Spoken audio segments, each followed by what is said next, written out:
Bonjour. Voilà, donc on se retrouve du coup juste avant l'étape qu'a présentée Sylviane, c'est-à-dire avant de faire le handi-bloc. Il y a effectivement le terrain hospitalier et comment allons-nous du coup communiquer au mieux et interagir avec le patient et sa famille pour justement avoir cette prise de sang, voilà, interagir et essayer de prendre en soin au mieux. Donc, un rappel de notre public accueilli donc en consultation génétique. Donc, voilà, donc on est bien dans le trouble du déficit intellectuel, donc déficience intellectuelle de légère à sévère. On a des situations de polyhandicap, on a le spectre de l'autisme, et puis on a évidemment des situations sans diagnostic, avec des troubles du langage et donc de l'expression et de la communication, les troubles du comportement qui ont vraiment leur lot de complexité, et des troubles des interactions sociales. Sans oublier aussi les troubles sensoriels qui sont présents, qui peuvent être aussi un moyen en fait d'interagir avec eux. Donc ce sont des personnes à tout âge de la vie. On a des enfants, mais on a aussi des jeunes adultes. Mais ces moyens de communication, finalement, on les élargit aussi aux personnes qui sont allophones.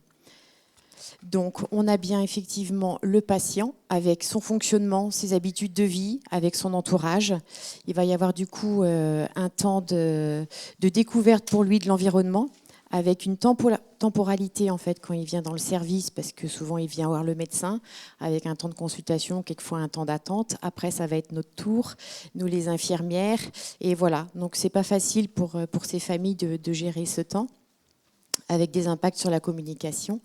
Et donc une émergence de besoins particuliers, ça va être vraiment une adaptation en fait professionnelle auprès de ces familles. Donc les objectifs de l'équipe, parce que c'est vraiment un véritable travail d'équipe, donc c'est d'optimiser l'accueil du patient et de sa famille, de renforcer aussi nos pratiques en fait sur cette accessibilité universelle dans le soin, mais aussi de l'information en santé.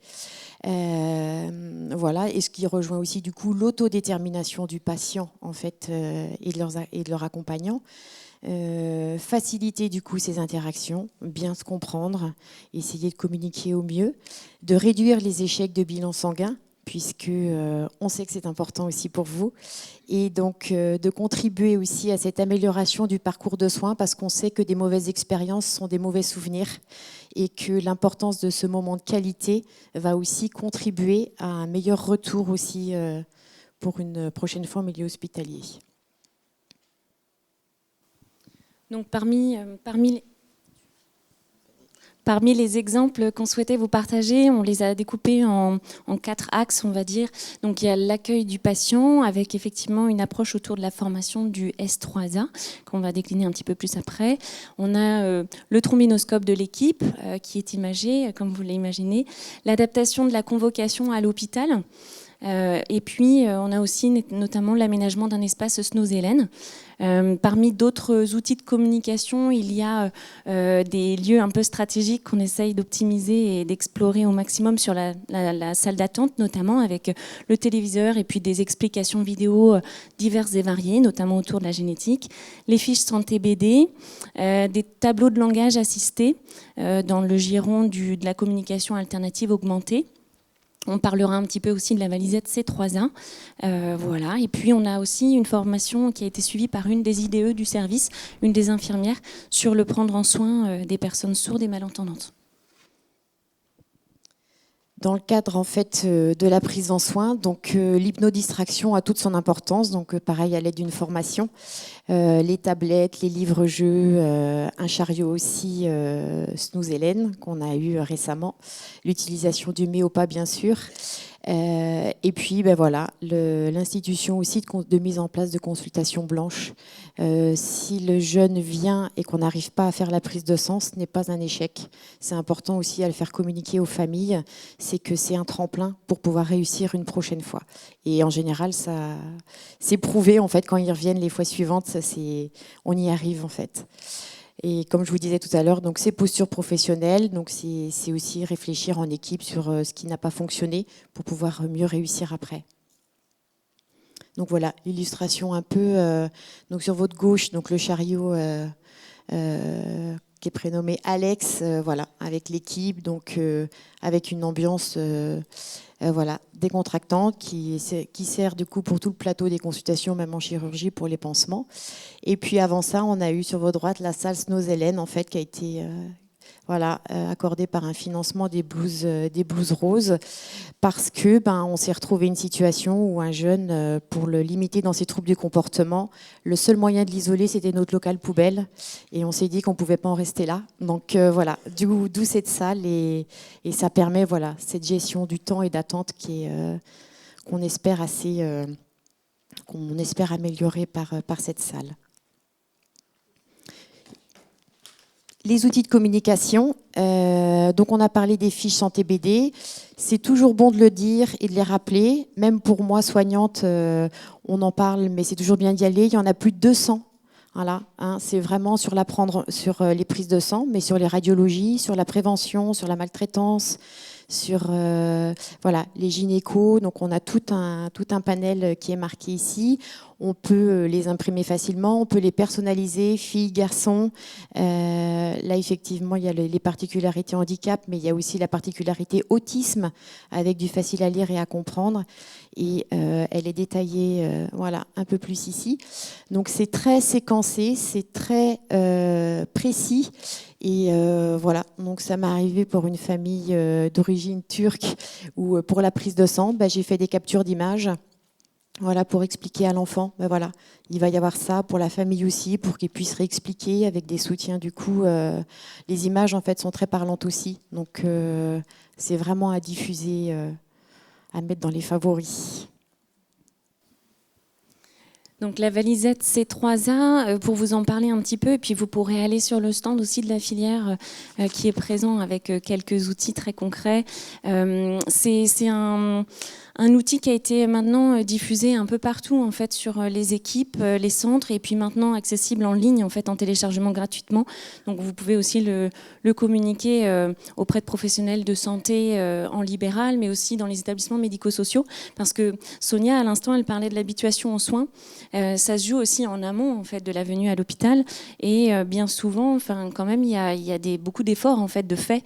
Les gens sont les familles sont proactives aussi pour trouver des solutions par elles-mêmes, vous le savez mieux que moi. Et c'est vrai que ça peut faire aussi une continuité, si bien que cet outil-là, quand on le suggère, on le propose dans les services, c'est pas non plus une obligation, quoi. C'est pas systématique. On va d'abord aller chercher s'il y a déjà des choses en place à la maison. Qu'est-ce qui fait sens en fait? Qu'est-ce qui parle et qui est facilitateur? Voilà. Donc ça, c'est quand même un outil qui est intéressant parce qu'il est appliqué à la consultation médicale, mais aussi à la consultation avec les infirmiers et les infirmières. Donc ça donne vraiment des précisions. Et puis il y a un tableau qui est beaucoup plus grand sur l'accueil, et on vient pointer. Enfin, c'est vraiment aller justement sur ces différentes modalités en fait de communication. Pour aller juste un peu plus finement autour du facile à lire et à comprendre, qui est une méthode reconnue maintenant depuis pas mal d'années, et avec le soutien des filières de santé maladies rares, notamment handies rares et déficiences, les équipes ont la possibilité de se former à cette méthode.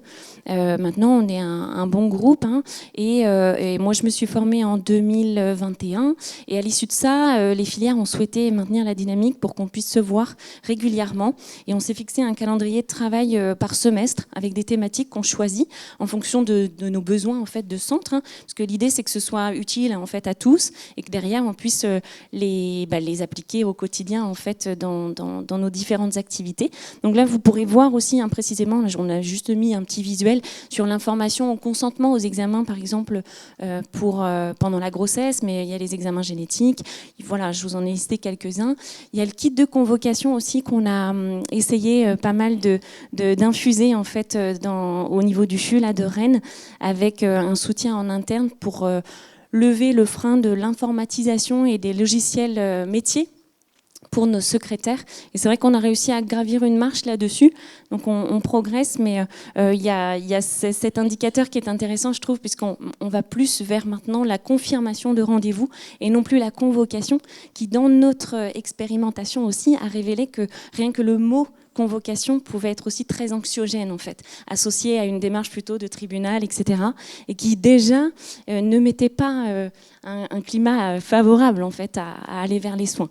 Voilà. Donc je vous invite à aller voir sur les QR codes les différents supports qui sont accessibles, que vous pouvez télécharger et aussi personnaliser. Et sur la démarche d'amélioration continue. Donc, on disait que c'était bien une réflexion d'équipe. Donc, on a une démarche qualité patient-traceur. On a eu expérimenté du coup 2 patients avec TDI dans le service. Donc, voilà, il y a des points qui ont été soulevés, comme voilà, cette sensibilisation à l'accueil téléphonique du secrétariat. Un premier contact, en fait, qui en dit long sur la suite, en fait, de l'accompagnement. Mais c'est un temps très qualitatif à travailler en qualité. Tout ce qui est signalétique, en fait, c'était même une réflexion dès l'entrée de l'hôpital. Comment se positionne le patient? Est-ce qu'il y arrive? Est-ce qu'il y a quelqu'un pour l'accueillir? Est-ce que quelqu'un peut amener un fauteuil aussi en cas de troubles moteurs? Et c'est un regard croisé avec l'équipe de service de santé publique et donc les familles. Et on a eu une véritable discussion en fait autour d'une table, aussi bien avec le patient que l'équipe, pour vraiment travailler et améliorer ce parcours de soins. Pour revenir à la démarche S3A qui signifie accueil, accompagnement, accessibilité, ça fait vraiment la continuité avec tout le travail autour du facile à lire et à comprendre. Là où on a souhaité voilà, tous finalement contribuer à une formation de quelques heures, donc on l'appelle formation, sensibilisation. Mais ce qui était important, c'était de se mettre sur vraiment l'approche globale du parcours patient avec les différentes étapes, à la fois sur le plan administratif, admission, et sur le plan aussi du soin. Et donc on a pu voilà, organiser 2 sessions là avec les équipes aussi administratives des admissions, en regard croisé, avec cette mixité aussi soignant, paramédicaux, assistants de service social. Ça a permis voilà, de se repencher aussi sur nos perceptions en fait, des différentes étapes, ce qui se joue chacun dans nos fonctions, comment ça s'articule, pointer des potentiels obstacles et effectivement s'engager aussi sur des points d'amélioration. Et cette opportunité de formation, elle nous a amené, grâce au soutien de Déficience, à aussi élaborer des parcours patients simulés filmés qui ont vocation derrière à faire support pédagogique pour justement alimenter cette formation S3A qui, je pense, il faudrait peut-être creuser dans vos régions, peut être accessible auprès de référents accessibilité sur les associations ADAPI ou une API. Et ce qui s'est passé, c'est qu'au niveau national, les collègues qui travaillaient sur cette question du développement de la formation S3A, il n'y avait pas, en fait, dans les vidéos pédagogiques de milieux de soins de représenter, il n'y avait pas d'établissement de santé. Et c'est là où ça a été un petit peu l'opportunité de profiter de toute cette émulation pour pouvoir créer des nouveaux supports pédagogiques. Voilà.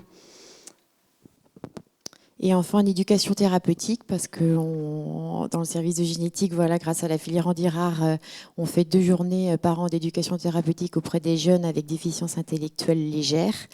Voilà, et donc c'est une adaptation aussi des outils en facile à lire et à comprendre. Voilà, on peut aller voilà, très loin en fait dans le prendre en soin jusqu'en éducation thérapeutique et c'est intéressant et de partager ça avec eux.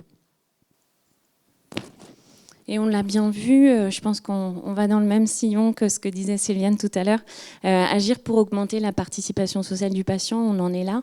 Donc on passe vraiment avec cette vision biomédicale un peu au départ quand même, à vraiment la personne en situation de handicap porteuse d'un TDI, avec ses facteurs personnels, les facteurs extérieurs qui sont liés à l'environnement, donc ses habitudes de vie, ses capacités, et puis ce côté, qu'est-ce qui fait plutôt levier facilitateur ou obstacle, et on arrive sur cette adaptabilité constante du positionnement professionnel, l'aménagement de l'environnement, vous l'avez compris, pour réduire ces obstacles.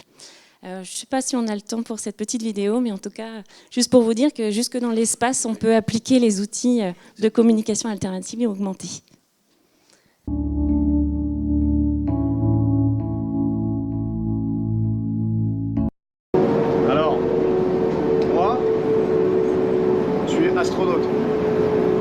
Moi, j'aime aller dans la station spatiale. Moi, j'aime regarder, parler avec mon outil de CA. Moi,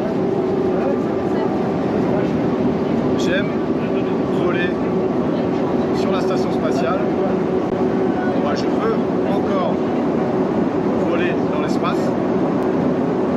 Toi, tu peux parler avec l'outil de CA. Moi, je veux parler avec l'outil de CA.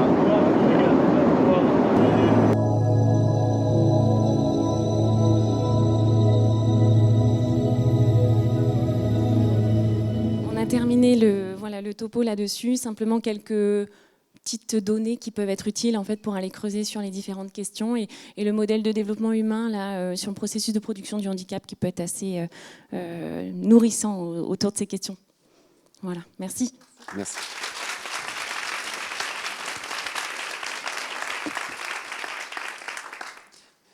Merci beaucoup, hein, c'était très intéressant. Je ne sais pas s'il y a des questions dans la salle.